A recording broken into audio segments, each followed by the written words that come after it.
Rockin'. Yeah, dude. Slapsticks. Here, wait. Should we get another Bob Ross to start this one off? Let's get crazy. What the heck? Take a 2-inch brush. This is your bravery test. Your bravery test? Such a classic Bob Ross thing to say, man. I guess that would because what? Is a 2-inch brush considered pretty big? Well, like if you were there to watch what he's doing, he's definitely got a beautiful canvas like this, and then he's making that tree that goes just across the whole canvas. That first foreground Have you ever element. watched Bob Ross? Oh, yeah. That's the bravery test. There's no such thing as mistakes, just happy accidents. It's a happy accidents. That's one of the things there. He's got 30 quotes. So far, the best thing that's happened. Oh, so it plays a different one every time. Yeah, it's like there's 30 of them, I guess. That's a lot of punch for a little bobblehead. Probably the best thing, best $10 I've ever spent. Got it at Barnes & Noble. Cheers. Guys, if you don't know him already, Brett Miller, ladies and gentlemen. Howdy. I'm here. I'm back. I almost called you Brad. My dyslexia is so bad. Like, I've messed up 10 people's last names already. It's a Brad would mess. be better than Brent. Yeah, Brent. Like, maybe I've only met one Brent. Yeah. But it's just like, where do you even pull that name out of? Like, who do you even know named Brent? That's Brett, by the way. It's better than, like, I don't know, Bryce. What about Traeger? Or... Talk about now the you're grills? just pulling Yeah. shit out of your ass. Grills? I have had a lot of people are just like, is that your full name? Brett? Yeah. I'm just like... What would be the long version of Brett? I've heard a lot of varieties. Brethany? No. But a pet Sam's peeve laughing. is women called Brittany are often, called abbreviated to Brit. Oh, Brit that's close. and Brett. Very close. So I would be looking a lot and be like, oh, they're not talking to me. Hey, listen, man. Brett's a really masculine name. Yeah, you're good. Don't worry about that. I'm not worried about that at all. And actually, you should probably refrain or take that back because there are females also called Brett. It is both. Cancel. Oh, actually, but yeah. cancel. I don't take any offense. Hold up, though. Here's the deal. It's all about how you wear it. Uh-huh. That's what I say when I'm wearing No shame nothing. in the game. That's what I say when I'm wearing nothing out in public. It's all how you wear it. It's all about how you wear it. Well, like, you're sir, not wearing anything. Sir, you're coming with me. Cops love it. They seem to just gather around me. Do you tell them? It's how you wear Guys, it. I'm wearing it this respectably. is a sexual orientation. Yo, that might be legit, though. I don't know. One These day. days. So, Brett, man, what have you been up to? What have you been up to? So, we were talking when you came in because we had some catching up to do. We have a lot of mutual friends. Yes. Very far in between that I've ever really ran into. I think I ran into you at a Badfish concert a long time ago. Really? You're I have been Karina, to a couple Badfish concerts. You're Karina Moore's cousin. Yeah. So that's even how more technical second cousin. Oh, okay. But, yeah. Pretty much my entire family's a second, third cousin to me. Second rate or I don't even know. Just like I barely have any really close family. But yeah, I think we've had one solid encounter before, but known of each other for many millennia. We played bongos at my house once. And Jeff Stanhope, I've really been trying to get him on here because he's got an awesome story to tell with how he... Multiple stories to tell Multiple of how layers. So many layers, like an onion, like a cake, and like a decadent cake. And that's one thing, too, between us is you and I have so many people that we're close to that we're both close to, just that connection has never really been made. Exactly. But that's just like this whole area in general. Yeah, it has been a really tight-knit community. We came from an awesome kind of generation of kids where I always tell people my high school years were a lot like people's college years. Where we had we had ragers, like the party atmosphere, the community in it, the social infrastructure of the people we grew up with through the high school experience was, paralleled to a lot of people's college experiences. Yeah, not your typical high school experiences, I would say. Like, it was, instead of being, like, very cliquey or whatnot, it was just like, no, these people of this age group, like, they all get along. And it's just like, that's not something that happens that much. And, like, we're just from big enough towns where it's like you'll know everyone, but it's not too big where it's just like we don't have hundreds of people per grade. Exactly. But we also don't have 20 people per grade. It's like that perfect middle ground. I know Ware was like, everybody I knew from Ware graduated with like 50 people. I feel like you went to Palmer High, right? Yep. Yeah, so you graduated probably with like Stanhope, right? Yeah. Yeah, you were in. I'm trying to think. Was Stanhope in our grade? What were you? Oh, right. 2010. 2010. Yeah. So no, that's crazy. Yeah, my class was one of the biggest classes, especially compared to now. We graduated, I think it was 118. Yeah. And that we were bigger than many of the classes beforehand, and definitely we've been like the biggest class since. Shout out to Jeff Stanhope, by the way. Yeah. He's doing big things. He's doing great things for himself. He really is. So I want to get him on. He's like super. He's always been one of the most musically inclined people I've known. And he's always just puts it out there. He's always been shy when I knew him to do it. Like he was very creative, rhyming, rapping, singing. Now he's got the guitar out.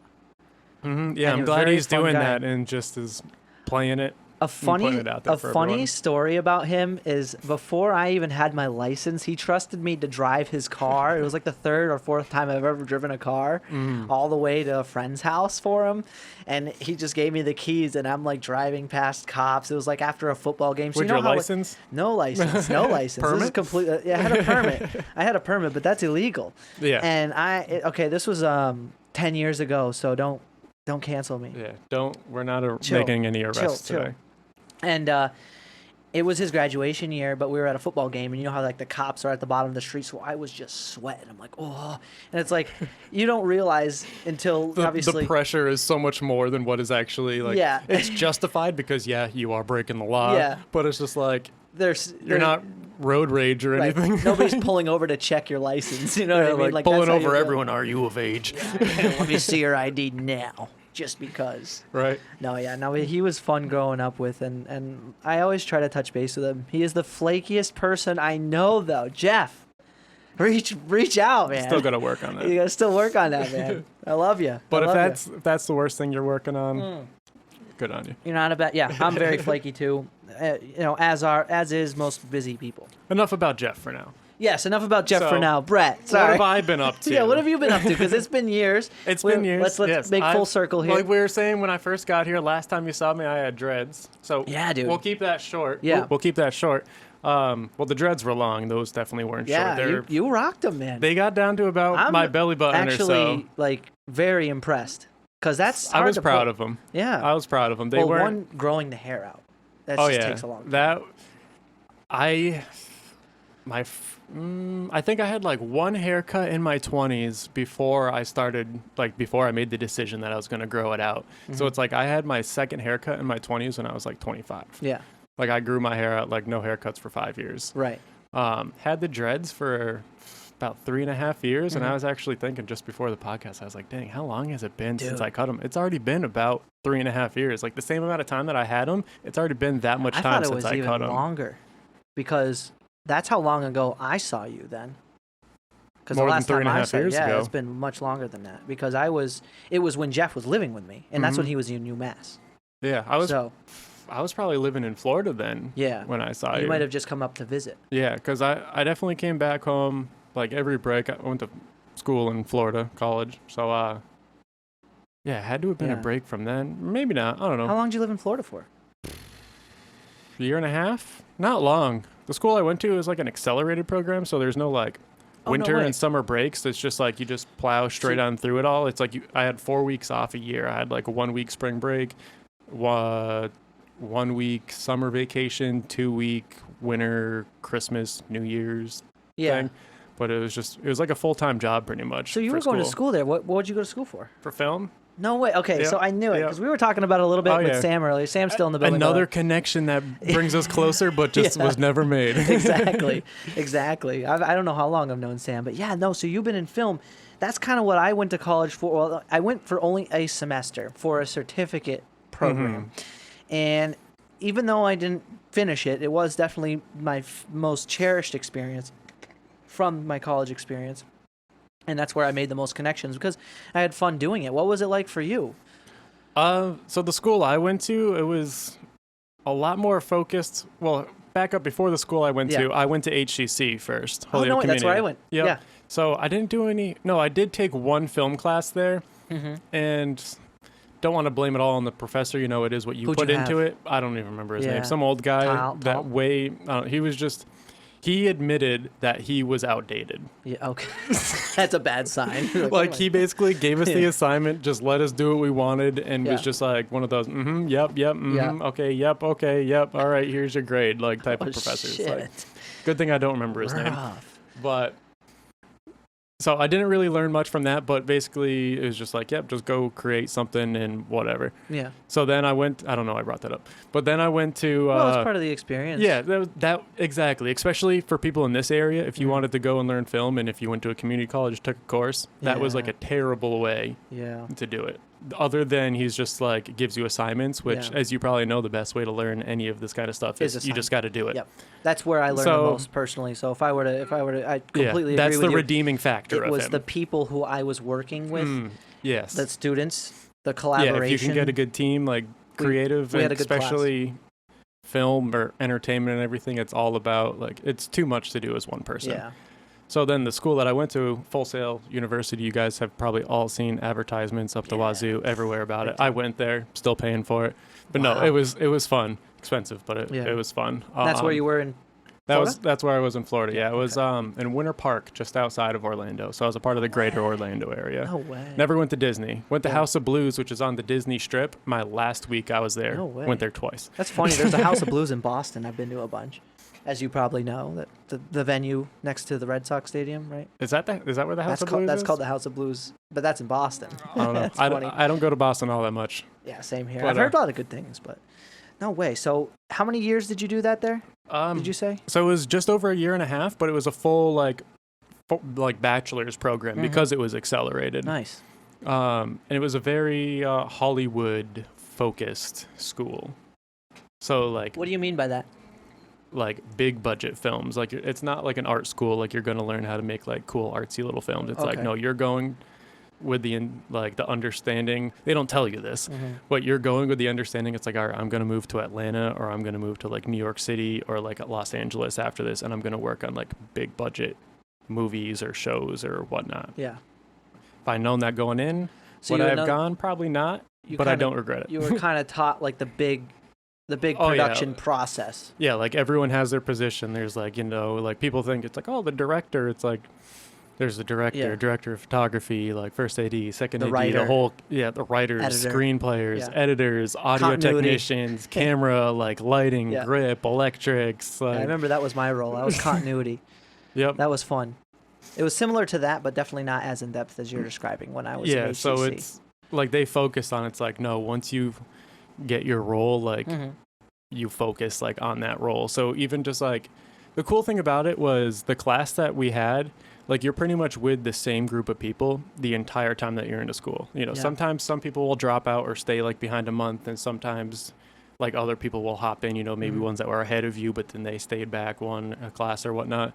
But it was cool that you were working with the same core group of people. So it was like you were a production team. So so he made the class into a production team essentially? Well, yeah, the entire class was. So as you're moving through the program, everyone has their own goals and ambitions of what they want to do. So it's Did you make a motion picture at like the end of it? Was that the final product? At least 4 big ones. Like I'd say. How long were they? The biggest were about like 10 minutes or so, but even just like our final project, so how the class was ran or the school was ran, you would take 1 to 2 classes a month, and that's all that you would do. Like it would be 40 hours a week, that one class, and then the next month it would switch. So at the very end of the school, it was 2 months. I think the final project, it took either 3 or 4 months, because it was a month of pre-production, a month of production, and then a month of editing. Wow. So just final project alone was like 3 classes worth of school. That's crazy. And then before that, it was, I don't know if you would call it your free or your pre final project, but there was like something multiple projects that own? it was the whole, towards the end, it was like mostly things that you did as a class. Okay. So it's like as you're going through the whole program, people are kind of figuring out what different avenues they want to go. That?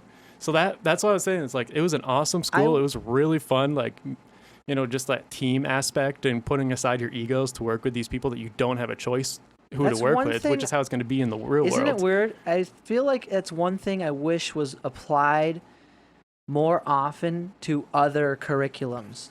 because typically it's just like an individual grade. Mm-hmm. They don't really get the class involved with each other because, like you're saying, inevitably, especially obviously in film, you're going to be working with a team of teams, right? But any job, unless you're self-employed, you're not choosing who you're working with. It's always a team effort, no matter really what you're doing, even if you're self-employed. Because think about it, you have to work with people.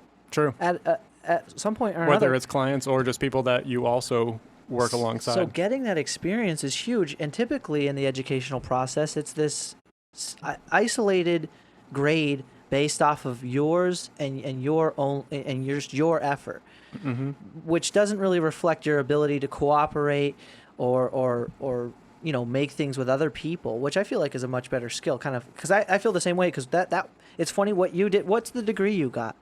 It's a BS, not bachelor's? bullshit. Yeah, so it's bachelor's, but it's film science. So it's not a bachelor's of art. It's a bachelor's of science. That's a good degree to get for that too, because that's better than an associate's or a certificate. Yeah, and a lot of people, I just feel when they think of film, like it wasn't an art school. Like it was a technical school. Right. Like I didn't go to a fancy art school to learn film. Like I learned how to make it like on the science level. Like this is. Well, that's just it. They kind of play it off. About it. That's such a good point. Because here's the thing, just to kind of fill the gap of where I'm coming from, this has always been like a hobby or a passion of mine on the side. Sort of conveying. I used to be really into fitness. I still am. That's my job now, and being fortunate enough to own a business with two other really great people, and have that experience. But I've still always, thankfully, retained that passion and that drive to kind of make things based off of things I've learned on my own and things I've learned from college. But I really did appreciate how much it was a collective effort. And even when you're making something, it does come down, the quality of that product usually comes down to how well you're able to cooperate with the people who were responsible for making it. You know what I mean? Everyone's role is important. Like if it's super crucial. say everyone that focused on audio for the final project, they say they didn't care and they are only doing audio because there is no one to do it. It's like you get to the editing room and you're like, oh, this picture looks great. Like the directing, the acting, everything looks great. But sounds like it was recorded on like your phone from the next room over. And it's like, well, the whole project is shot. Exactly. You know what's a really something. So picking up, you probably can relate because you were you were really deep into it more so than I was. But when I watch a movie, just from like a continuity standpoint, how much that can really fail you. When you watch somebody who have a cigarette, and between shots, that cigarette gets longer and shorter. That happens sometimes. That's just something that, like, it's hard to time. A lot of people will pick up. But yeah, that is something that's hard. Or like a glass that will keep changing levels. Well, but something that's done purposely. Don't notice that. Something that's done purposely, and you'll see it all the time, but it's something a lot more like subtle. Yeah. Is just lighting changes from shot to shot. So say there's like an over the shoulder, and then like a similar view is this, where it's like the two shot of both of us.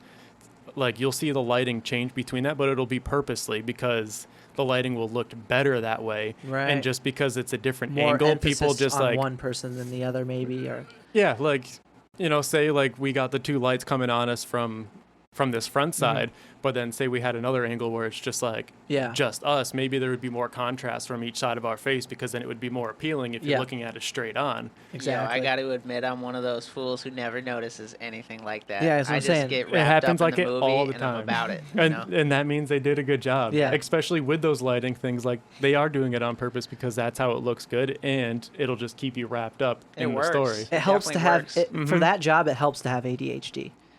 If you're you know what I mean? Especially for the continuity person. And I landed there by chance, having that job in the production. So we had a writer, and then we went through the process of then having a director. So obviously, as you probably know, the writer has a take, and then the director portrays what the writer was trying to. So they're very different. That's why movies have a director's cut and an editor's cut and a writer's cut sometimes. You know what I mean? So what do you do now with this? Because I know I've seen certain things I think you've done. I've seen obviously a lot of your really awesome work just from various people we have mutual friendships with, pictures that you've edited of theirs and stuff like that just for fun. What do you do right now for it? Because do you know Cash? Urkus as well? Cash Urkus? He's my brother-in-law. No way. Yeah. Okay, because I've seen something. I know he was releasing some like really awesome raps that he did in the past, and I know you're associated with that. Shout out to those guys. One of those old UMass rap videos of his that was edited together of 2 or 3 viewpoints. That was you. I did edit that. That was before the Full Sail days too. That's what got me into this whole thing. I love editing so much. That's the part that I disliked the most. Oh, really? No way. Okay. Especially when I was in school, and that was like the last class that we had was editing. I was just like... So what did you like the videography, like the straight up, the shots? Camera operating, for sure. Yeah, just like having the hands on the camera. Like lighting, I was never huge into. Like I understand, like tough. It's so crucial. Like I get it. I mean, so many different things are so crucial, but if you're someone that focuses in camera, especially because not everyone that's a camera operator has to be a photographer, but in my case, you know, I don't want to live in a city. I'm a small town person at heart, so it's like... It's tough to do that and want that. It is tough, and I'm still trying to, you know, get my way into that in this area, but I have been fortunate enough where... It's not impossible. Where, like, you're asking what I'm doing now, it's a mixed bag of a whole bunch of different stuff. Like what? So I guess just relating back to the previous with Sam, we're living in Vermont, and I was working at Mount Snow. I was working as their content creator, and that's funny too. It's just like everyone in this whole area that's in this snowboarding and skiing, like all of them go to Mount Snow. Yeah. So I was their content creator for 2 seasons for, let's see, what years?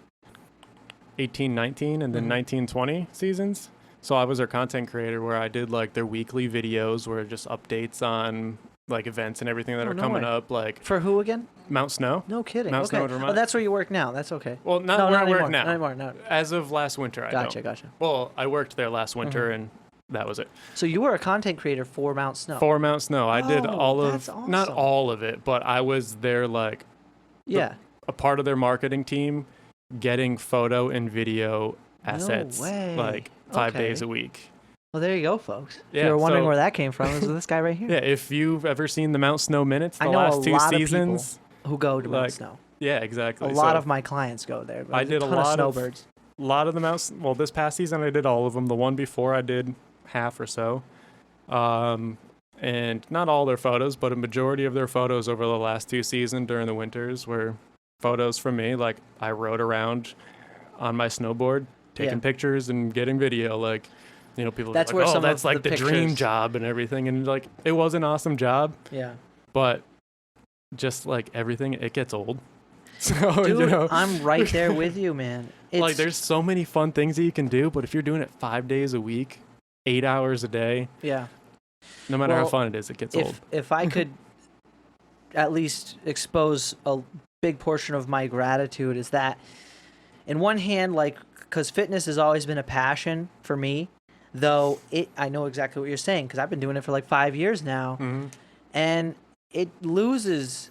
It's like having the same thing for lunch every single day. If you have the same thing, your favorite meal, it's not your favorite meal for much longer. Yeah, try that 3 months later. It's not going to be your favorite meal. 2 weeks. But 2 years. Imagine 5 years now. You know, depending on the person. Yeah, like you'd be surprised. And so I've just at least been thankful for the fact that I've been able to keep, because I was very seasonal with my video editing and content production. And that's what helps keep it like the appreciation and keep it fresh and whatnot. Like, well, there's something so gratifying and so fulfilling to me. Like when I talk about this all the time, when I make something and put it out, because you made it, it's yours. And if that's how you feel, for me at least, it doesn't matter if people like it or not. Yeah, you made it for you. It never has.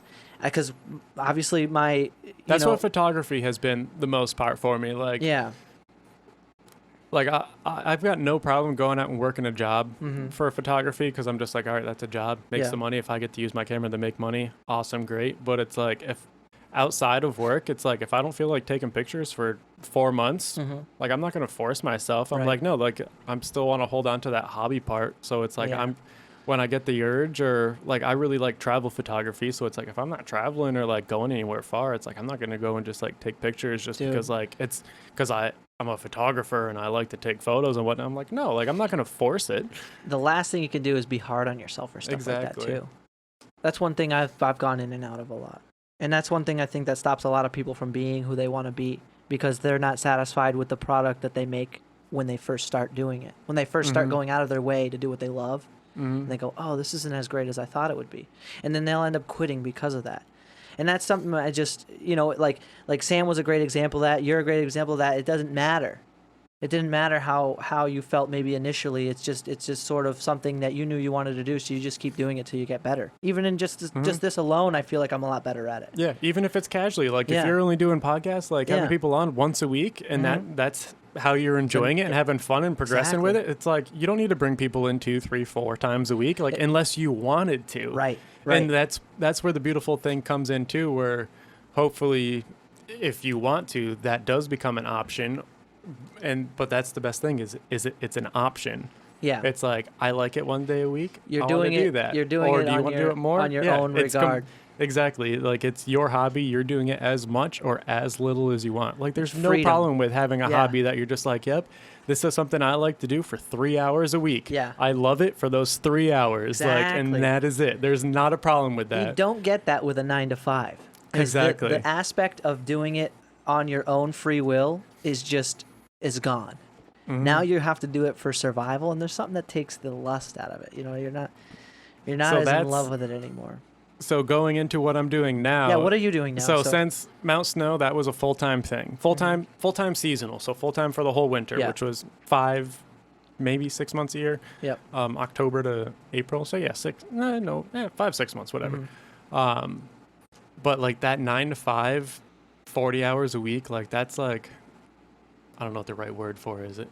Not like my grudge, but like I don't know. I just can't stand that, Oh, yeah, your bane. Yeah, it's just like the bane of my existence. Yeah, it's like not that I have a 9 problem, to 5. Like having weekends off and working from the hours of 9 to 5. Yeah, no problem with going to work the same place, doing the same thing 5 days a week, 9 to 5.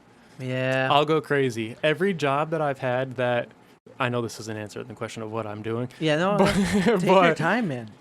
But every job that I worked 40 hours a week at, I'll last like a year, and I'm just like It's unless tough. you want to pay me like a decent amount of dollars more an hour, like I gotta go. Like with the Mount Snow job, riding around in a snowboard, carrying my camera. Like I wasn't under direct supervision. I got to go and ride any trail I wanted anywhere, like on the mountain, like. As long as I was getting content, I was able to just go wherever and do whatever I want. Like, obviously, I'd have assignments and whatnot, but it was very loose and not under direct supervision.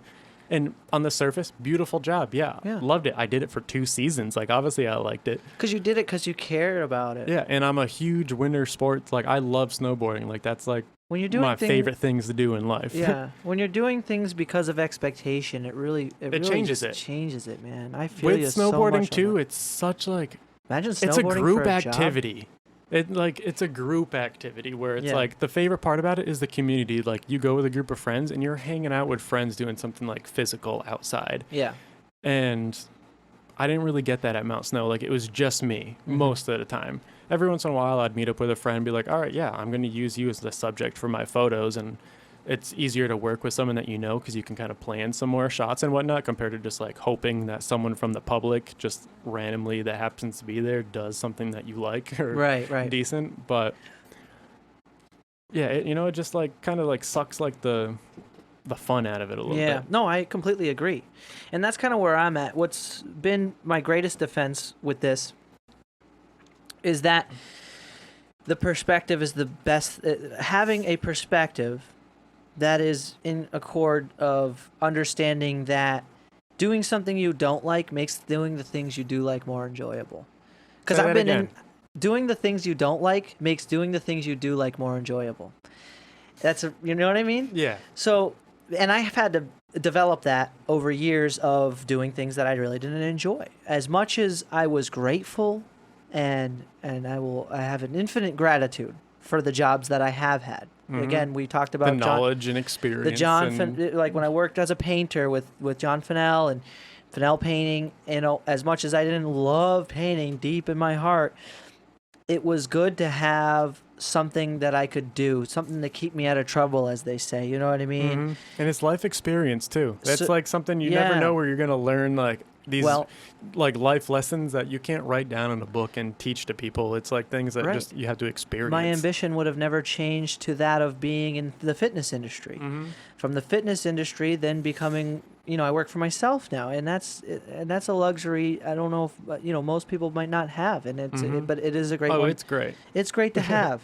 And I'm like half and half. So with what I do now, it's partially self-employed, partially employed. Yeah. Like it's like I was saying, I'm not a big go to the same job for 40 hours a week. Yeah, it's tough. So I work at a glass studio in Brattleboro, 1 day a week, sometimes 2 days a week. I'm an apprentice cold worker. Yeah. So that is, most people don't even know. So people glass worker? Glass work. So you blow cold worker. Okay. Though. So what does that mean? So I work in a glass studio where they blow like hot glass. Like it's a lot of fine art stuff, like vases and.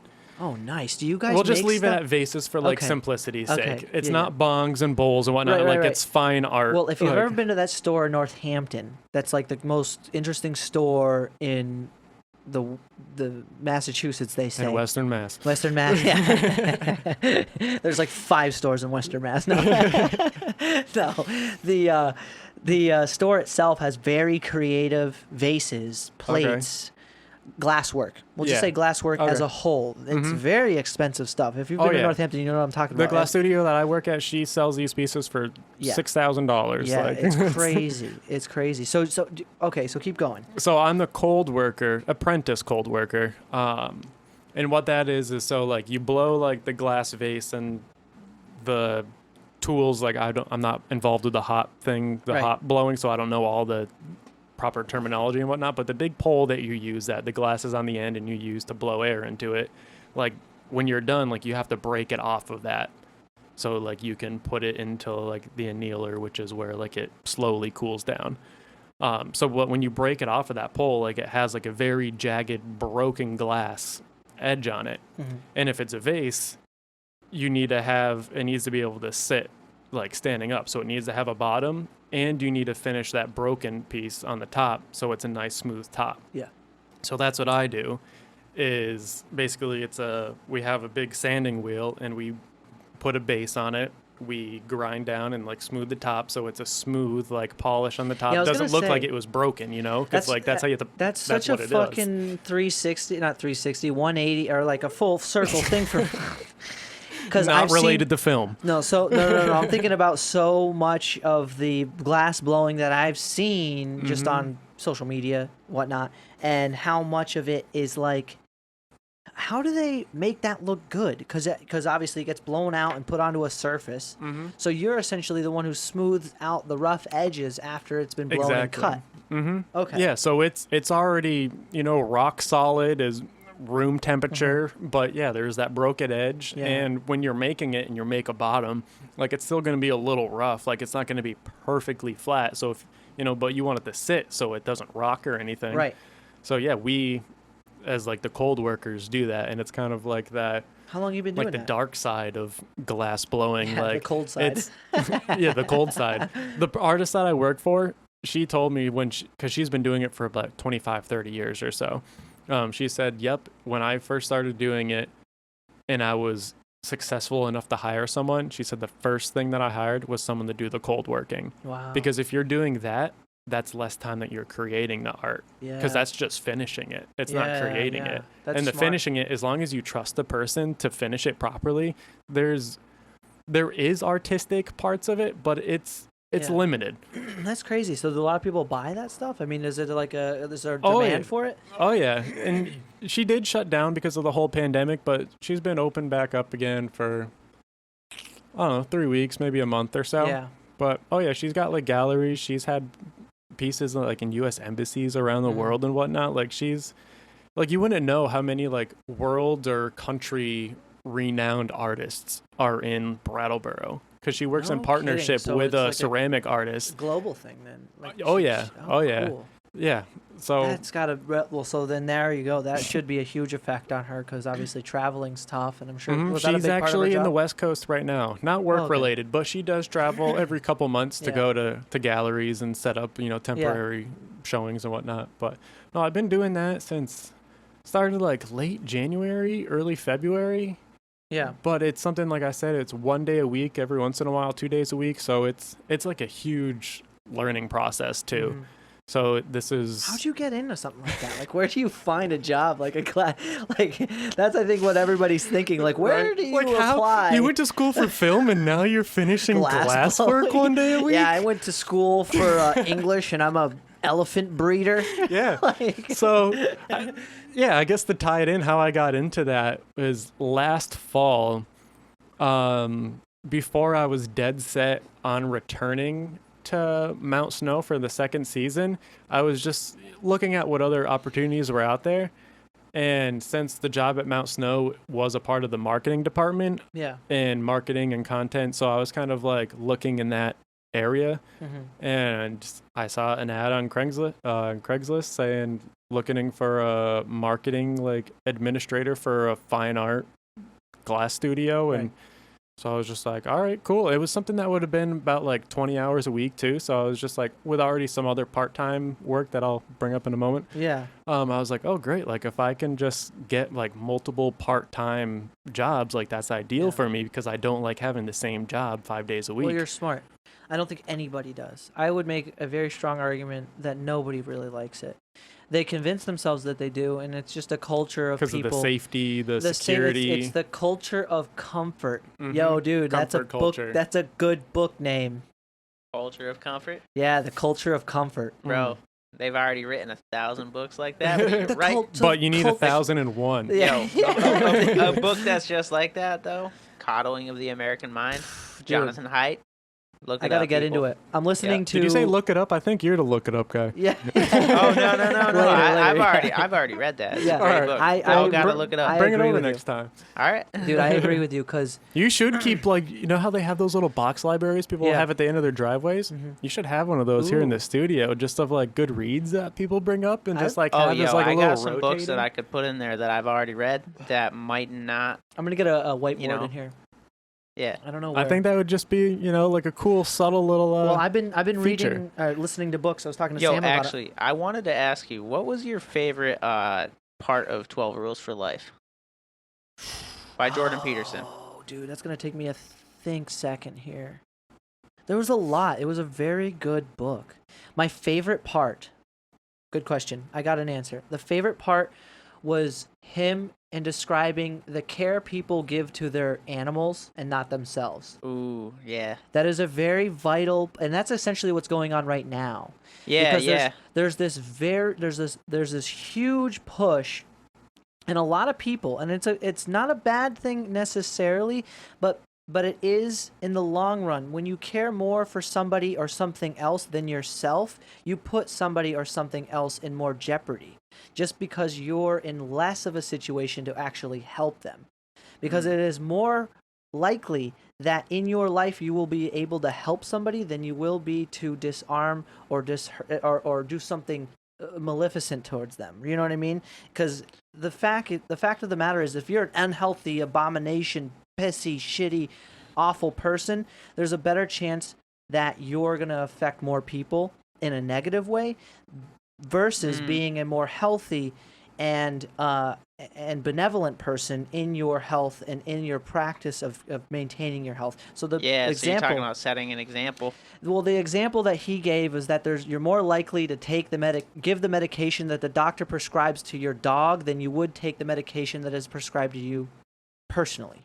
Mm-hmm. So most people's pets are, quote unquote, healthier. Priority. And not that, and I understood his example. It's not an entirely pharmaceutical example. The point is that it gives someone purpose too. You're more likely to care for somebody that you care about than yourself, and that's very disarming, and it actually jeopardizes other people more, because if you took better care of yourself, and it's not a selfish thing. There's a lot of philosophies that are oriented around the nature of taking care of yourself, and how and the nature rather of how selfless it is to take care of yourself, because you can't take care of other people if you don't have good ground.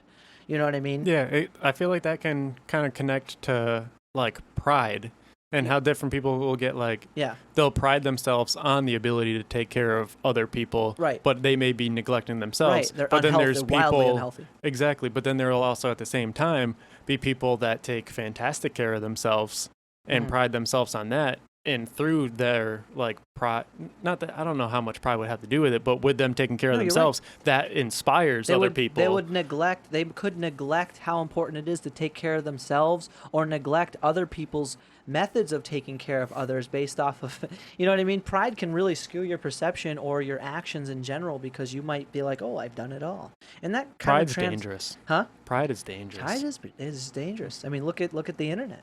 Can also be valuable, though. It's a double-edged sword. Well, of course. Dangerous doesn't imply good or bad. A sword is dangerous. You're right. Yeah. There's a dichotomy. It is just dangerous. A sword and a gun, or a car is dangerous. Yeah, a knife is dangerous. A knife is dangerous. Yeah, is a knife good or bad? Is a car good or Tell bad? you what, they're both useful tools. Exactly. Especially if you're hungry. So is danger a tool? Danger is, oh my God, here's a good one. Danger is affiliated with fear, and fear is a tool. Danger is the description of a useful tool. Does that make sense? Is danger just living on the edge Look of that the up. known What and is the danger? unknown? Danger, I guess, is a good way to describe. Danger is how you know a tool is useful. The more dangerous a tool is, the more useful it can be. Well, what's a not dangerous tool? Well, hold tool? up, though. Well, actually, yeah, I guess. You know what I mean? Like a computer, very useful tool, very dangerous. Yeah, in the wrong hands. Dang. I guess I'm thinking of just of non-physical things, just like knowledge, but knowledge can be dangerous also. Well, that's just it. That's kind of what me and Jameson been one-twoing about a lot, is that forbidden knowledge the internet really provides, where people are, what people are doing, what people are thinking. You know how poisonous it is to know what other people's deep opinions are? Every friendship is predicated around the basis of not discussing deep religious, political, or financial thoughts. Though I would you only do that with strangers on the internet. Yeah, exactly. I would subtract the financial thing. I know that there's like a trichotomy of that, but my point is that I think it is more important people talk about money. Personally, I like the entrepreneurial spirit. People should know about money and credit, because that just comes with education and setting yourself up for the future. And it's one of the saltiest feelings I have about the education system. It's like a sore subject. Some people, the school system completely fails on all levels on that. No, maybe not all levels, but most levels. Well, yeah, like I was fortunate enough. I think I forget who I talked about it with, but I went over the basics and the fundamentals in high school. Of the stock market, because we did paper trading, and that was very vital to me. Because now, did you go to in high school? I went to Pathfinder. Oh, Pathfinder. Okay. So our shop teacher cool. took a whole week and did paper trading. For those of you who don't know paper trading and you're listening, paper trading is when you take fake money, hypothetical money. That's a better word, and you put it on the stock market. And we just plotted it on Excel, our gains and losses for a whole week, and. That's cool. Not to say that anybody did good or bad, but the fact of the matter is you're exposed. Exactly, and you don't know how. And that's what grade school, ultimately is just exposure to all these different things in life, so that you have the basics of a plethora of different avenues, and you get to choose which avenue you want to go. Exactly. Because I took SADL at Palmer High, which stood for Students as Technology Leaders. Yeah. And in that, it was a class it was a class you can take over and over each year.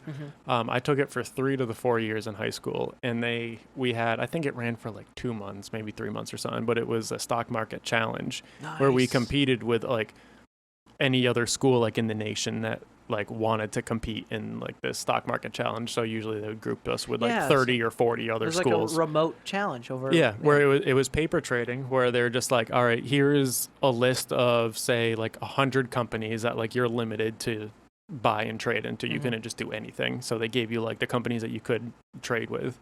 And they're just like, yep, we want everyone to build hypothetical portfolios of $1 million. And we're going to go for, say it was a 2-month thing. They're going to be like, all right, after 1 month, you can make trades. Wow. But like you can't trade at all during that until like that 1 month. You can trade or not trade, whatever you wanted. And then at, another month goes by and they're just like, all right, who did the most? Whatever class from whatever town made the most. Would you guys use the plot? We used Yahoo. Yahoo Finance. No kidding. It's probably easier. Excel was pretty tough because you have to program. It's a lot more involved. You had to do a lot more data entry. Yeah. Where it's something I think about every once in a rare while. It's just like, dang, if I even just put $100 in the Apple when I did that stock market challenge. Dude, so here's something. Tesla wasn't even a thing back then. Yeah, same for me. Actually, no, I think Tesla, you can double check this, but I don't know if that's when they went public, but I think Tesla became a company in 2004. Let me hit this real quick. I was hoping this would naturally come to stocks at one point because you and Sam touched briefly on it, and she hates whenever I talk about stocks. I love stocks. And she'll watch that, and most she's of my going to laugh Ladies and and make fun of me and hate me at the same time. If most of your money isn't in stocks, you're losing money. I'm not even going to say most of your money, but if, let's just say, if half of your savings that you don't immediately need so let's just say you're wasting your money. Yeah. Back when I was doing paper trading in high school, Netflix was $70. $17. Okay? It's at $492 now. I put most of my money I couldn't even tell you how much my Apple's hypothetical Apple stock would have been because they've had 3, 4, maybe even 5 stock splits since then. So it's like I don't even know how many times it has been split. I've been very which Apple and Tesla are doing stock splits literally this week. 5 to 1, 2 to 1. What does that Apple. exactly mean? Okay, so Apple has you got this? It's all cosmetic. Disclaimer, it's cosmetic. It's cosmetic. It has nothing to do with the actual stock. But it does not change valuation or price. Well, it changes price but not valuation. It might be that people will buy more into it, so you could bank on the stock becoming more valuable. If you own one stock, we'll just work with round numbers. It's at $500 now. More or less for Apple. Can I take over? Yeah, sure. Okay, so because Tesla just recently broke to 2,000, it's more than 2,000. I was actually just checking before this started. I think it was at 2,083, but for argument's sake, we'll just say 2,000. Wow. And Tesla's and their stock split, they're doing 5 to 1. Okay. Yeah. So going off of the number, employees with it. So going off of it's 2,000 a stock and they're doing 5 to 1. So we'll divide 2,000 by 5. Okay. So that'll be $400. So the Tesla stock will now be $400 instead of 2,000. But everyone who owns stocks, say you owned 5, you're going to multiply that by 5. So now you'll own 25. So it's the same. It's the same dollar amount. Okay. But the price of it is cheaper. You just have more shares. Does that make sense? Yeah, that makes perfect sense. So, say for instance, larger companies I don't know, I guess Amazon. I don't know if they're larger or those Warren Buffett Amazon stocks. Is how many times? It's how often the does that second happen? largest. Not very often. Not very often. Very rare. This is the first time Tesla has ever done it. Apple has done it 4, maybe 5 times. Yeah, I think in their history, and they've been a company since '74. Yeah, because they're one of the companies that has done it the most because they've they're either the most or the second most valuable company in the world, besides the Saudi Arabia oil company or Aramco or whatever. Yeah, I was always wondering that because I always thought Apple was at the forefront of technology, and then I look at their stock and I see other stocks that are so much higher value than theirs. And it's confusing it's a per share to the layperson, you know? Exactly. Oh, well, so what's going on here? So that's something with a stock split is it changes that whole cosmetic thing for people that are just like, oh, I'm just getting into the stock market. I'm not going to spend, say you have $2,000 and you want to get into the stock market. Do I want to buy 1 share of Tesla or do I want to buy 10 shares of something else? It's do you want to own 10 parts or 1 part? Yeah. Where it's just that 10, even though it doesn't necessarily mean more if you're either way investing $2,000. It sounds better, but it sounds better. So there's a good chance. So that's why it's just okay, I can buy a Tesla stock for $400. That sounds a hell of a lot more inviting than, it costs $2,000. And that's why there's a good chance it might be going up. Same with because same with, it's a cosmetic thing that just on the surface it makes people feel it's more affordable. You can buy a whole so stock weird. for less. Yeah, it's exactly. It's still a whole stock. It's still one stock. Yeah, but at the end of the day, it's cosmetic. No matter how much, it's the amount that you have invested, not the number assigned to the how many shares you have. Especially because you can do proportional. Yeah. You can buy whatever. piece shares, Yeah. proportional shares. Excuse me for asking stupid questions. Now, There when no you stupid invest in a questions. stock, where does the money go? To the company. Like the company has it in an account somewhere? No. It's a huge Ponzi scheme, pretty much. Well, no, like no. basically, but not so malevolent. It does and doesn't go to the company. So stocks, when a company goes public, which is when there are stocks to be traded and whatnot, the company itself, so Tesla as a company still owns like a certain portion of their stocks, which is like a huge like financial like gray area is when companies do buybacks, which is when they buy their stock back so that company actually owns it. Yeah. So when disregard buybacks and whatnot, when stocks and whatnot are getting traded, like say you went and bought a stock, like you're just buying it from him. Like say he's like, oh, I have a stock for $500. I'm looking to sell, and you're just like, oh, I want to buy a stock for $500. Like you're just buying it from him. So sometimes when you sell a stock, the transaction isn't yet made, but then it's made once I complete it by wanting it. But it happens so frequently, I think, right? That it's just sort of like so like when these big companies, millions and millions of stocks are getting bought and sold every single day. So it's like almost as soon as you place a demand to buy or to sell, like there's already there's a line waiting. And if we're wrong about any of this, we're not like super pros. Yeah, we're not financial experts. We're piecing it together, ladies and gentlemen. We're piecing it together. Yeah, we are not financial experts. Don't take huge. But if you are not investing in the stock market, you are losing money. You are. That's for damn sure. Though. In the long term. I do agree in with the that. long term disclaimer. Just because of inflation alone, 3% and because a year, you're losing.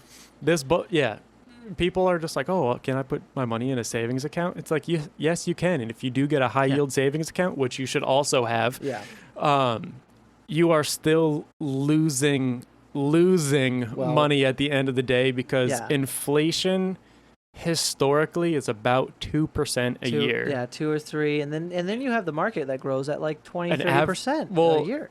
The S&P 500, which grows at about 6 to 7% a year, averaged over 120 years. Right. Oh, that's like that's a good track record. Over 120 years to average 6 or 7%. Yeah, compared to a savings account, I bet you most people in here are getting like 0.01% interest on their savings. If they're lucky. And if you have a high yield savings account, you're getting 1%. Yeah, that's just it too. They'll hit you with an APY, and you think, oh, that's what I get monthly. That's not. No. APY is 1%.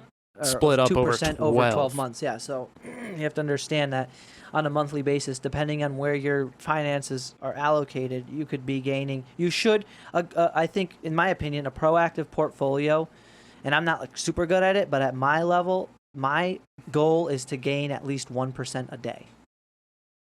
And that's a pretty good. That's aggressive. That's a pretty good portfolio. That is aggressive. I've been able to do it. Really? Most of my, here's the thing. I'm all in tech. Mm-hmm. And if you think those about are it the fastest logically, growing. Tech doubles every year.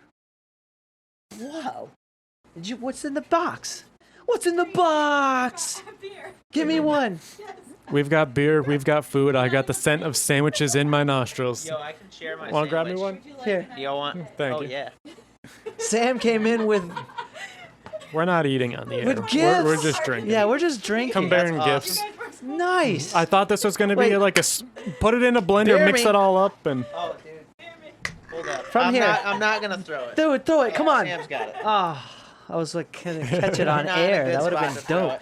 throw it. I'm this like is the perfect caged time in for this her to little- walk in and just be like, chair. oh, geez, they're talking about stocks. Yeah, we were talking about stocks. You were talking. I knew that was gonna. Stocks are fun though. It's exciting. It is exciting. It's exciting. I love it. It's something that I've really been getting into this year, only because there was a crash. If you put money into it, I mean, that's where all my stimulus money went. I mean, I had no other option. No regrets, right? No regrets. No regrets, dude, at all. No regrets. No yeah, I've been in regrets. it. Obviously, we both learned about it in high school, but I've been in the stock market for 3 years now, but I've definitely ramped it up a lot over the last year. Yeah, me too. Me too. Especially a month before the crash. Yeah. So what was that, February? Right. Is when I really started ramping it up. So obviously hindsight's 2020. Yeah. I got into it heavily or more hardcore a month too early. There's so many attractive features about investing, and for those of you who don't know, like some stocks have dividends, and that's money you collect for nothing. Free. It's literally free money. So like if you have a stock and you have one stock of $100 and it's a 1% dividend, you get $10 for the 3 months for that quarter. You know what I mean? Yeah, and that dividends are quarterly. Yeah, exactly. So that's just here. That's 4 times a year. So my free money. My example is: would you like every now free and then money? for somebody to just hand you a stack of cash, even if it's like $6-7 like just thank you for owning a small piece of this company, we're gonna give you free money for it. And that's as appealing as Tesla is. Obviously it's been one of the craziest and most popular, just like blowing up. It's just one of the most popular things in the whole stock market, but Tesla doesn't pay a dividend. Obviously it's just their gains are worth it, which that's you gotta. Here's the thing about Tesla, as you probably know, for the longest time, maybe even still now, its existence depended solely on investors. It was losing money. I mean, it was actually the smart car that saved Tesla. Did you know that? Oh, really? No, I did not. The smart car, not how everyone hates them. Yeah. The smart car was because Tesla was teetering with going out of business for so long, where Elon Musk, he was dumping all of the money he was making back into it, which is smart, and he continues to do that. Which is smart, like we're saying with Sam. He's not a materialistic person. Well, he even correct me if I'm wrong, because she said you knew a lot about it, and didn't he put the schematic for the construction of his car like free, like people can just access it? I'm not sure about the car. Like I heard about that somewhere. Most of his technology that Tesla has come up with, most of it is like he has publicly released the patents. I don't know about the cars. Nice. But most of the technology he released the patents to the public. Yeah. But no, it was the smart car that saved Tesla back in the day, because they got the contract to do the batteries for the smart car, and that's really like what helped solidify Tesla, and has obviously continued to build and has soared ever since. That was his goal, because from what I understand, his goal was to saturate the market with electric cars. Mm-hmm. Because he's obviously starting off from not the ground, but arguably starting from the ground. Like you can't just come out with a car and just like take off. Well, he's flying, so you have to partner with someone else. And partnering with the smart car, that was the ticket. It's a huge move. Yeah, because they were with the tech. They were a tech company, not a car company. And they wanted to focus on the electric vehicle renewable energy part. So it's just like, why should we bother trying to build a whole car if we're just trying to focus on renewable energy? Let's partner with someone that will build the car, and we'll just provide the car with the energy. Yeah. Dude, it's so huge. And this is why, if most of you are wondering, and this is my opinion again, because again, we're not financial people. Advisors. We are not CPAs or anything like that. Though from speculation and seeing what's going on in the world and on the internet, my opinion why Tesla is becoming so big is because I think, and I've said this a million times, and I just say that because Jameson's in the room, I said it to him, I think there's a really big push to reinvent the battery, and solid state batteries might be coming about, things like that. And Tesla will be the first to start to distribute them. And they're also, at least on a large scale. Right. And they're also moving away from lithium ion batteries, because they're what is it? Cobalt they're moving into? They're taking this rock that rests on the sea floor. You don't even have to dig it up, so it takes much less energy to harvest. And there's literally enough in the world to make enough in the small patch that they're allowed to harvest it from, because a lot of it's preserved by recreation preservation laws. So there's a small portion of the ocean that they can harvest from that's able to make roughly 220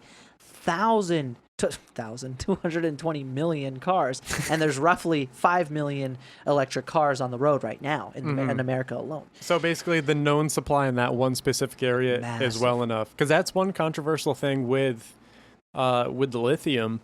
Yeah, is that it takes more. It takes just as much energy in fuel to harvest than it would for a car's lifespan. And it's like automotive vehicle. I'm making up statistics here, but it's something along the lines of like roughly 75% of the world's known lithium reserves are in 2 places. There's Bolivia, and then I think the other place is somewhere in Africa. I can't remember exactly, but Bolivia is kind of like the biggest hot spot. Of it, the Bolivia salt flats, out around there is one of the world's biggest known supplies of lithium. It's a very energy taxing endeavor, and it's very invasive too, because you pretty much destroy. You're going to destroy the environment, and that's just that's one of the It's that was the biggest it's like pushback. an ogre. It has many layers. Like a birthday cake or an onion. There's tons of layers. You peel it back. They go deep. I mean, anybody who's seen a lithium mine knows that. A coal mine, it looks similar, I believe. Mm-hmm. Right? Most people know what a coal mine looks like. I think a lithium mine looks the same. Jameson, you want to correct me if I'm wrong on that? Lithium mines. Lithium mines. They're pretty much the same as like a coal mine, I believe. I mean, you just dig right into the earth, right? So one thing, and that's what the big pushback was with electric cars at first. It's like, oh, it takes as much. It's not as green as people think. Yeah. But that does not mean that it is not worth it. Yeah. Like it's. Well, I'm in the same. I have a very progressive attitude towards it. Like unless you want to walk everywhere, you're going to Yeah. destroy the environment in one way or the other. It's just how do you minimize it the most? Because some cars can last a very long time. Mm-hmm. Some cars can be modified. The point is that it's just I think a really anti-progressive to maintain an automotive when you can maintain an electromotive. And if we've learned anything from technology advances so fast, but the combustion engine hasn't evolved in over 100 years. Yeah, they keep saying Henry Ford would be extremely disappointed if he came to now and realized It's like, wait, you're still using my technology? Yeah, you're just still using slightly a combustion better. engine. It's so true though, because honestly, the combustion engine really isn't. It's not going to get as efficient as an electric car. Like change is inevitable. Yeah. Like you have to adapt. Like, yeah, it was great. Not to say it wasn't, but it's like, but we can do better. Like, what's wrong with that? Exactly. But no, I went to this. So of the many jobs that I have besides the glass blower. What else do you do? I do, the whole pandemic aside. I also do youth sports photography. You know how when you're a kid, you get your little baseball trading card when you play sports? Let me shout out. Could you write down 101? I want to shout out his Instagram, because I was checking it out the other day. Awesome stuff. I mean, the content's just really good. You know what I mean? You put some really cool stuff out there, and it does 101. Just type in 101 somewhere or text it to me, just so I know where in the podcast to just kind of credit it right here. You really do a good job of showcasing at least some of your skill, because you also, like Sam, have a really cool portfolio in that manner when it comes to your Instagram. It shows what you're into. Like my personal Instagram is all about like hiking and stuff, because I feel like that's all I want to share. I'm not a selfie person. You're not much of a selfie person. Mm-hmm. People who like sharing pictures usually aren't, because we like to make something out of it, make an experience out of that picture, and you do a good job of conveying that. Thank you. Yeah. So if you were a young little tyke playing baseball, yes, I would get your team. Oh, party foul! Party foul! Down it goes. Oh, jeez. No, don't worry. You got something? I do. Look at him. Always prepared. Most embarrassing moment. Party foul That's of the the first podcast. one. That's the first one. I'm honored. Hold up. I'm honored. Hold up. Wait. Yo, I got you right here. Yeah. Actually, even better.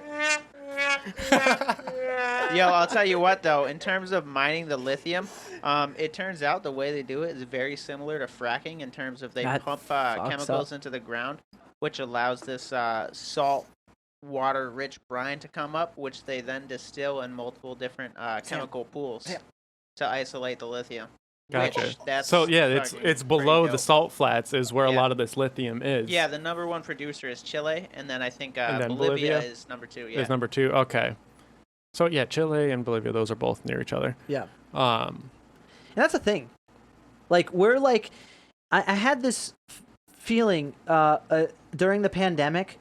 It was an overwhelming sense of gratitude for, and this is, maybe it's not rightfully so, but the fact of the matter is we live in a country where all of these massive industries have been exported to other countries. We don't have to worry about the destruction. We don't have to worry about the destruction. It's not in our backyard. We have no idea. And that's why we don't care. That's why, exactly. and that's a good point, because it's one thing to be grateful for, but it's other one to realize that this stuff is going on somewhere else that might not affect you, and it's important to take it into account.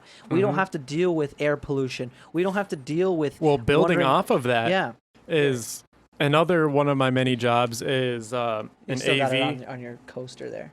Oh yeah, it's everywhere.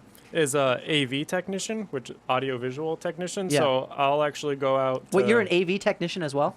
Yeah. No way. I'm a man of many. Yeah, you're a jack of all trades. You're a Renaissance man. I am a jack of all trades. That's awesome. Look at her rolling her eyes. So there was this event that I was a camera operator for as an AV job. And the event, it was out in Boston. It was at the whatever the fancy Marriott is on the coast next to the aquarium in Boston. Yeah. Maybe it's not a Marriott. Whatever the fancy hotel is next to the aquarium in Boston. But it was a conference of the chief marketing officers, I think is their title, from all of these like huge companies that basically volunteered to be a part of like this organization. So basically tons of very powerful, influential people on the marketing side of these very big global companies. And they have like different speakers and whatnot, just like most conferences do. They're just like some influential, some like inspirational, and then obviously just your people talking information about whatever their specific category of that conference was.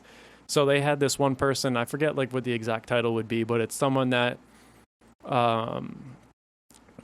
talks about like hypotheticals, I guess you would be. It's just like, all right, this is the direction that the world is moving in, and if this is the direction we can continue to move, these are going to be causes and effects that are going to happen. So one avenue that like this person kind of dove down was the whole lithium thing, is how just like renewable energy is a huge thing that is like growing really fast. Like that's just something the world as a whole is moving in, and it's like, it's been around for however many dozens of years, but it's still like, even now it's getting bigger and bigger, and as it gets bigger, it's going to get bigger faster. So providing like as this renewable energy, we're going to need places to store it, and we're going to need lithium batteries, and lithium, there's limited supply in Chile and Bolivia. So it's like, that means we're going to be doing a lot of mining in these areas, which are going to destroy the environment there. But that's just the surface. It's like, aside from mining, we'll just use Bolivia for example, aside from mining, we're going to need miners to work it, which I mean there's going to be more people going to these rural areas, building up population, and also because there's a lot of because there's a lot more work, and a lot more like more work means more money flowing through it, which means these people are going to get more money, and people that aren't going to be living in poverty. So it's like, if you're eating rice and bare minimum, but you have now jobs and there's more people, then you're going to start eating meat and just like start getting, nicer That's true. It might make the economy flourish. It's going to make the economy get bigger, and the bigger an economy gets, the more more greenhouse gases, the more pollution, just the more it's going to grow, and it's going to all these other side issues and problems that it's going to grow. Things to it. Yeah, because that's exactly kind of how Three Rivers, Bondsville, Thorndike all developed. They were all mill towns, and all the housing development around those towns, like that you live in now, were a product of. Yeah, so many houses in this area are 100 years old because that's when this area of Massachusetts was booming. Towns. It was mill towns. There's a mill right down there. Exactly. There's mills in multiple mills in every town around here. And just you ever see that thing where they were talking about if you were to make in America alone, round like in the Nevada desert, 100 square miles of solar panels, it could power the whole country. Oh, it is one of those states out there where it's like 10% of the state is solar panels. Well, I'm saying like Elon Musk proposed something that if you were to make 100 square foot, 100 square foot, 100 square mile. Yeah. Well, if it's efficient enough. You ever hear the statistics on how much energy could be accumulated? It's a hell of a lot. From just the sun alone. It's not easy, but it's a hell of a lot easier than people think it would be to make our entire country on renewable energy. There's already countries out there that are back on to a stocks renewable real energy. quick. Just investing in solar energy, I can tell you right now, what makes solar energy so efficient is something called the solar cell or a photo cell. And you can and the more efficient that becomes, the more efficient the solar panel becomes. The more efficient the solar panel becomes, why would you have any other type of energy? And as technology produces more, it gets cheaper and cheaper to store more and more. Also, and I'll tell you again, the doubling factor of a penny that doubles every single day becomes over $5 million in a month. So if you have technology that doubles, a penny doubled every day for a month is $5 million. Yeah, imagine that. So imagine 30 years from now. Technology is supposedly doubles every single year. 30 years from now, you're going to be looking at a completely different planet, as you did 30 years from right now. So how old are you? How old is everybody in here? I'm going to be 30 in November. How old are you? 28. I'm 28 as well. 26. Exactly. So imagine when we were kids. There was no fucking phone like this that could record 4K. I know. Even just like like the phone just is like the in the dream. last 10 years, like no matter how old you are, if you can remember 10 years ago with Just like 10 a years ago, you're right. decent like recollection, like you can, if you're 18 and you can decently remember when you're 8, like shout out to Ryan Crushane. He was the first person I know with an iPhone when the iPhone first came out. oh, the iPhone came out when I was in Yeah. middle school. Yeah.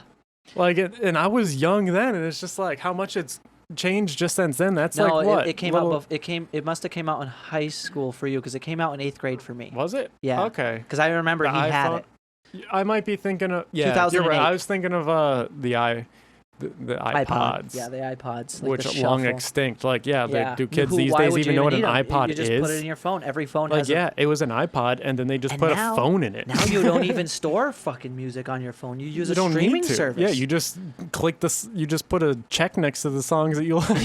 exactly, dude. That's it. It's so true. I Yeah, let no. Sam do all that though. Yeah, She's exactly. the DJ. I just listen to the radio.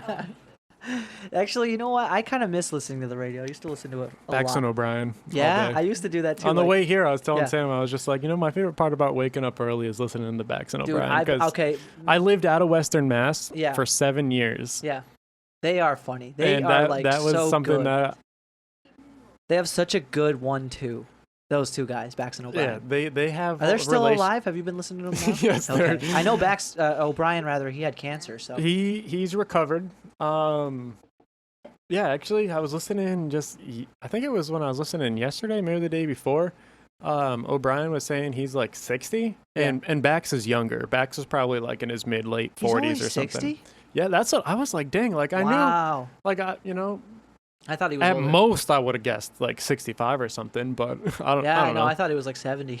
Yeah. If you're struggling with cancer, usually that's the case, That's the age, rather, where you would see it the most. But yeah, no, that's awesome. Pat Kelly, what's he doing? I used to listen to his intro all the time. I don't think. Remember his Pat I don't Kelly's know if intro? I forgot about that. It used to be in the morning. Yeah, And I then they don't switched it think around. he's there anymore. Dude, that Because would I suck. know That like, was the there- best thing about Like there's Steve 99.3. Nagel, and then there's Bob Kessler still, and since I've been back, I haven't heard any Pat Kelly on it. So Did I ask I don't you? know. I'm not driving around as much, also, so Yeah. I'm not listening as frequently. So back to aviation. What do you do with that? Did you Not aviation, AV. AV? Oh, what's AV? Well, aviation is planes. But yeah, aviation is planes. What's AV? What's AV AV? is audio visual. Oh, okay. I thought So you said it's- aviation earlier. No, I was no, like, no, no. whoa. No, that's like setting up like when businesses have like conferences and whatnot. And Oh, okay. like I did that full time. I did that for a while for Pathfinder For the Pathf- town of Palmer. I Just, like- I did it for the school committee meetings for Palmer High too dude, I in did high that for school. the school committee meetings for Pathfinder Yeah, for like that's 4 where- years, dude. Yeah, I did it for 3 That's so years in funny. high school. So That's that's awesome. yeah. So I did that for a year full time when I was living out in Colorado. I guess that's I.e., me and Brett's just been living the same life. pretty much, but just like this is like the second time ever hanging out. Yeah, exactly. Yo, I want to know, son. Yeah. How many wrenches did you throw across your driveway? How when many- you rebuilt your transmission in your Jeep? That's what I want to know. Did you rebuild the transmission in your Jeep? Out of left From field. DIY Yes, YouTube videos? What? Yes, Bro, I that's did. gnarly. All right. That's a whole other can right there. So to answer Jamison's question, Wait, you rebuilt your well, transmission? I guess this isn't answering his question, but yes, as we mentioned, I am a jack of all trades. That you yes, I are. have rebuilt my transmission in my 96 Jeep Cherokee XJ. The question was, how many wrenches did I throw? Yeah, how many tools? Like, legitimately, because that's honestly, Is there a number? like transmissions. Can he say infinity? Like, Does infinity I've count? I've helped people work on transmissions, not of vehicles, and they seem to be very frustrating and very low tolerances. And I tell you, I keep Bro. it Very real basic. frustrating, yes. Thankfully, I have been blessed with fantastic anger management. Yeah, I feel like you're a pretty cool common So- collector. You're guy. telling me you didn't throw any tools? I'd How say, many times you busted I'd knuckle? say, Bust a knuckle. I don't know how much blood was shed. Blood was shed. Tools thrown, I'd say at least one or two. But So the you're a part little bit of that a gave me gearhead. the most, the part that gave me the most sanity was that whenever I've done big projects on my Jeep, it was always during the summer. And these also majority happened when I was still living in Colorado. Briefly, yes, after Full Sail, I moved directly to Colorado, lived there for 3.5 years just to kind of catch everyone up. Yeah, and then I want to pick your keep going. Yeah. But So obviously I love the live back West. in Massachusetts now, which is born and raised.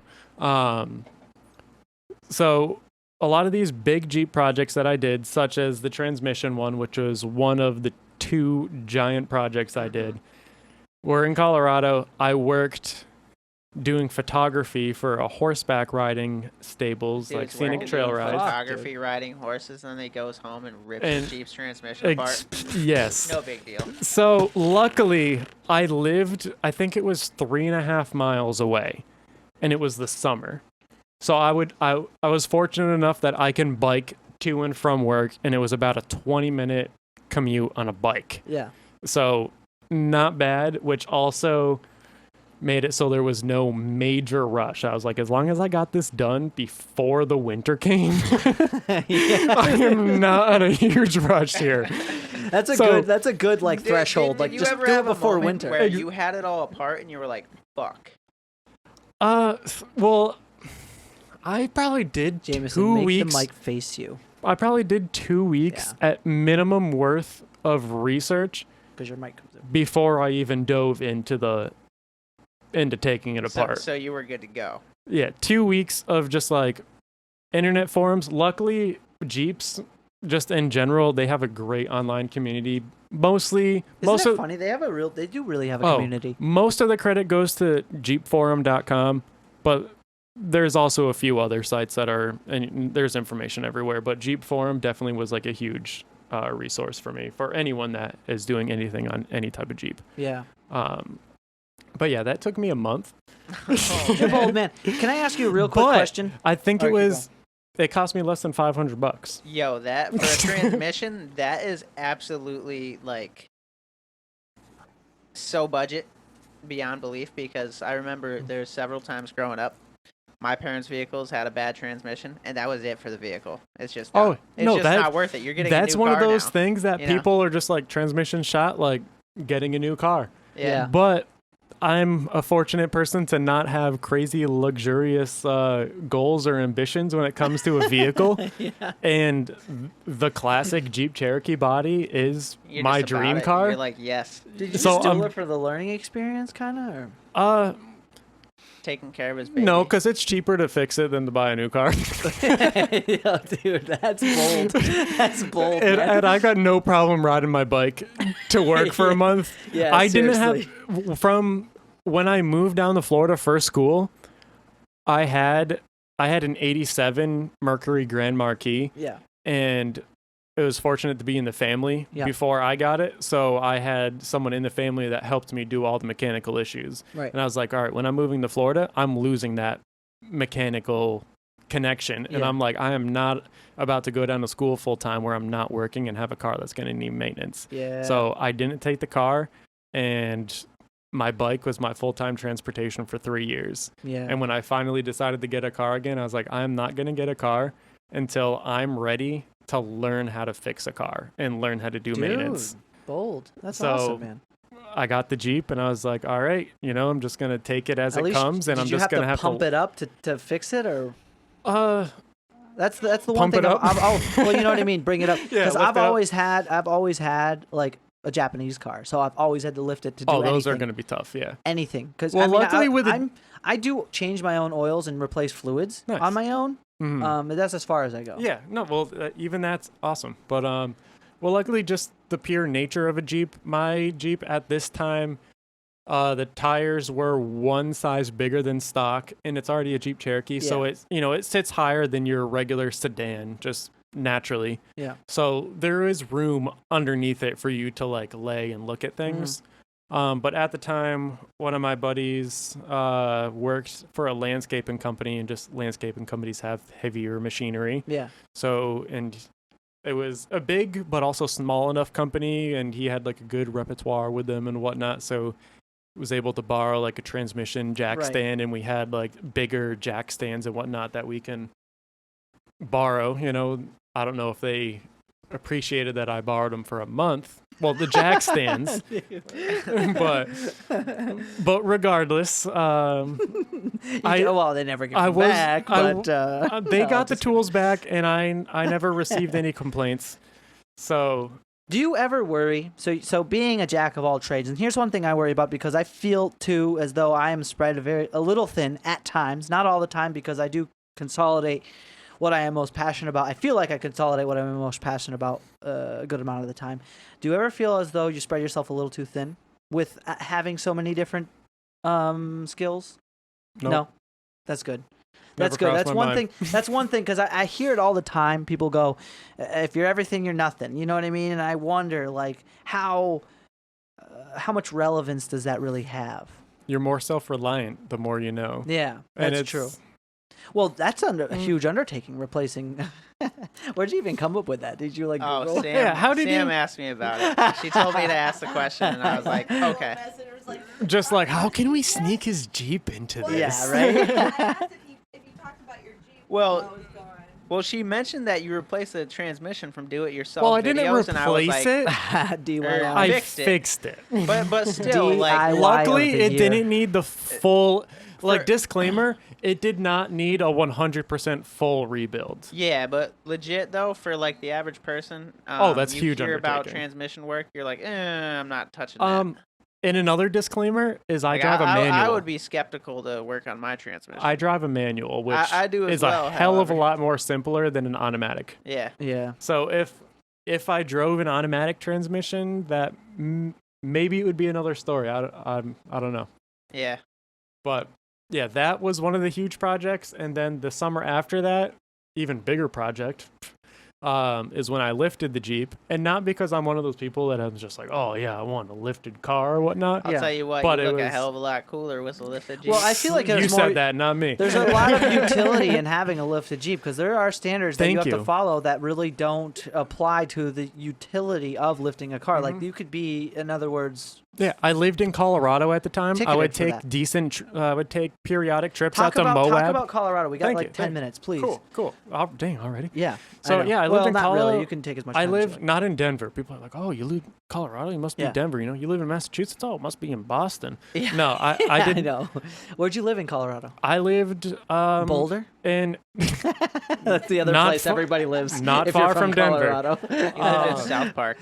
Yeah. I did live near South Park. No way. Is there a Yes. place? Where is actual South Park? South Park is actually a county. It is Okay. not a town. South Park County is made up of the two towns Alma and Fairplay. Is that where the cartoon is based from? Yes. No way. They have a gift shop that sells a bunch of South Park things. They have whenever you What? go to see tourist places, they have like that card or plywood thing painted, and you can put your face through like the character's thing and get your picture taken. They have like the 4 South Park characters there and whatnot.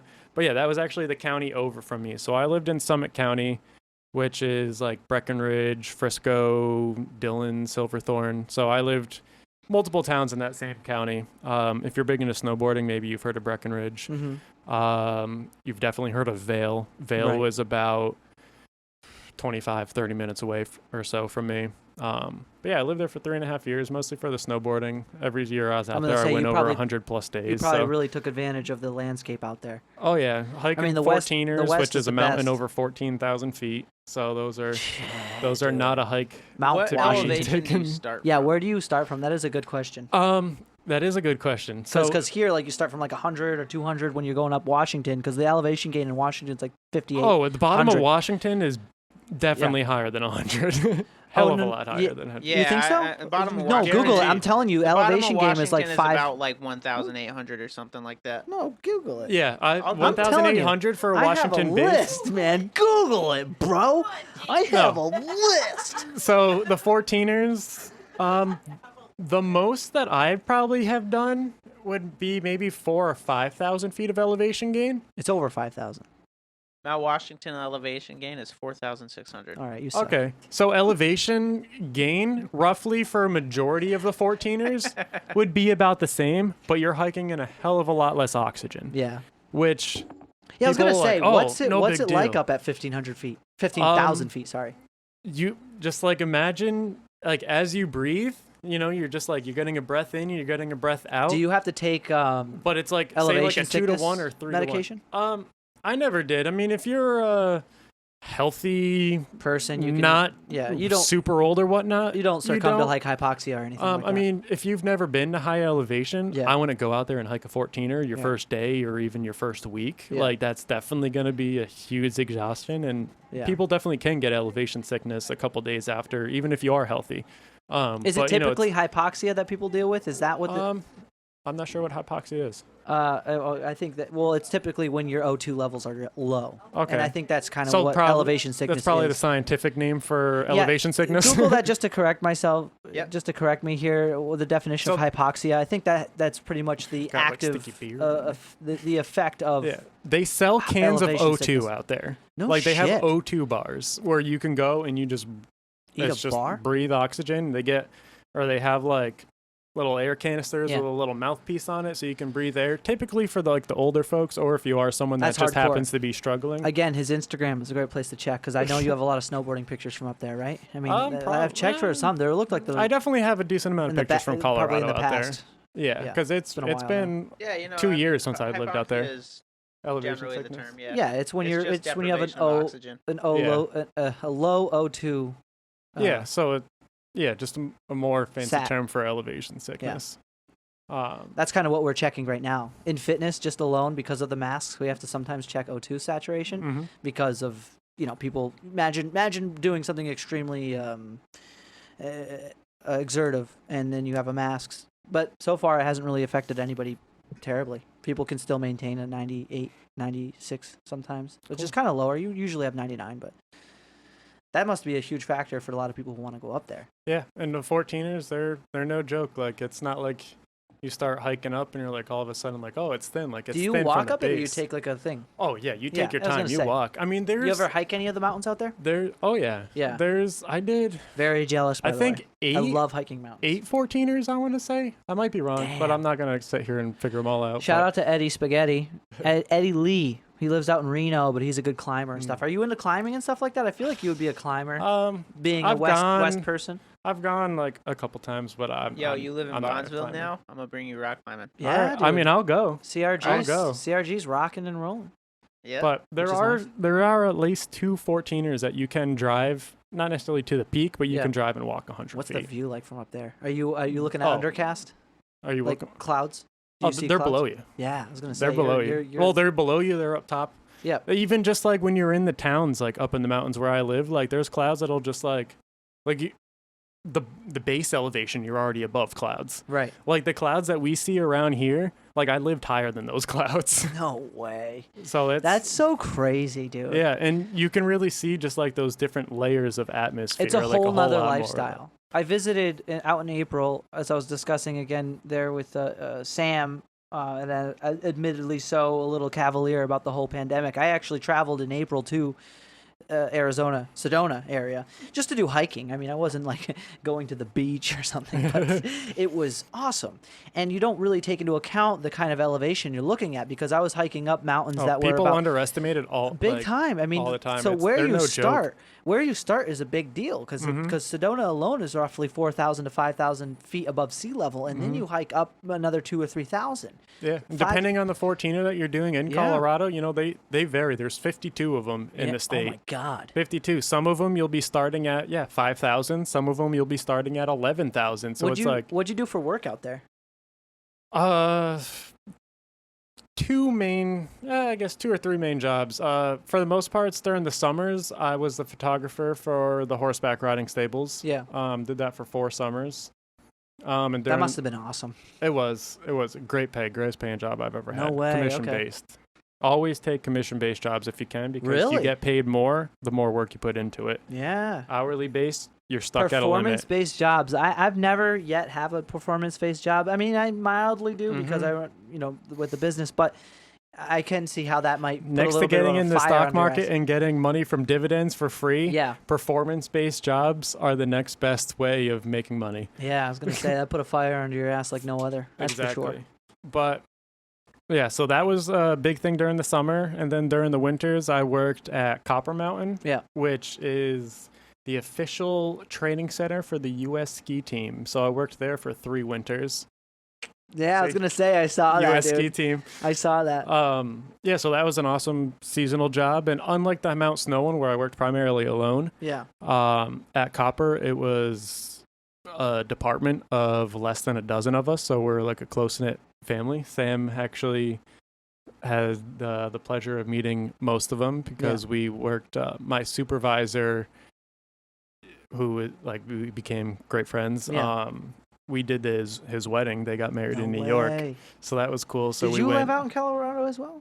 No, she didn't live in Colorado, but thankfully his wife, she's originally from New York, so they had their wedding in New York, and a lot of the people that I worked with flew out for the wedding, and it was great that she got to meet that whole world, and yeah, she loved that wedding. People. She's saying it's the best wedding ever. Yeah. That's her saying it. I also really appreciated the wedding. If I had things my way, I'll move out west one day. I would love to.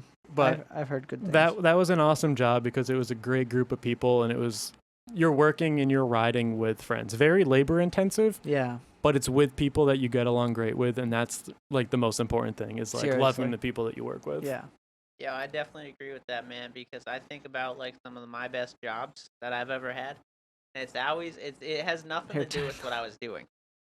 The job, like my favorite jobs, always related to like who you're doing it with, who I was working with. Mm-hmm. You know, and you could be doing a terrible job, like you could be replacing a garbage disposal, or hate the job. You can be sniffing shit, but if you're doing it with your best bud, it's not so bad. And then you're just talking smack all day long, and it's great. Exactly. Dude, that's so funny because that's pretty much what my painting life was like. Because I had shout out to Bobby Bones, you know who you are. Yeah, just community. Man, and I'll probably get him on the podcast because he's actually a very talented artist, and man, we would just pretty much harp on each other for hours at a time. Especially with my buddy Eric, who was the supervisor, the one that got married. Yeah. If there was like a powder day, it'd be like a foot powder day or something, and he'd just be like, "Yeah, we don't have much to do today, so we're gonna go. Yeah, I think some of our equipment got lost over on that side of the mountain, somewhere where we had no business going, but it's a powder day and we didn't have much to do. Meaning powder, like 12, fresh snow. snow and." For those of you who don't know. Yeah, East Coast. Not really sure what powder days are. But we get a lot of snow It was great. We would fuck off and get work done, and it was a lot of hard work, but it was a lot of fun at the same time. Nice. Well, man. We're at an hour and a half, and it's almost 8, so time flies by when you're just having fun. When you're knocking beers over. Arms are all sticky. Getting wild. Yeah, I'm going to have to wipe down over there. Party foul. All right, ladies and gentlemen, if you haven't already, check out Brett Miller's... Yeah, it's Brett. Why the hell? I was about to call him something else. Brett Miller's Instagram, ladies and gentlemen. Yeah, I think it's... check it out. Miller.travels, I believe it is. Yeah, spell it out for a second. Miller, MILLER. Travels. Got a website, Miller-Travels. Beautiful. And yeah, Twitter's stupid, so I don't have that. Yeah, dude, I'm in the same boat. I've never had a Twitter. I don't know why people have Twitter. You can literally do the same thing on Facebook, Instagram. Like, I get it. I get it, but I'm not getting it. You got 150 characters. I've never understood. This is the limit. You can't say anymore. I've literally never understood Twitter. It's weird. Anyways, guys, check it out. It'll all be in the description below. And if you're listening, again, we stream on Spotify and iTunes. So check it out if you haven't already, guys. Thank you so much for listening, and we will see you next time. Peace.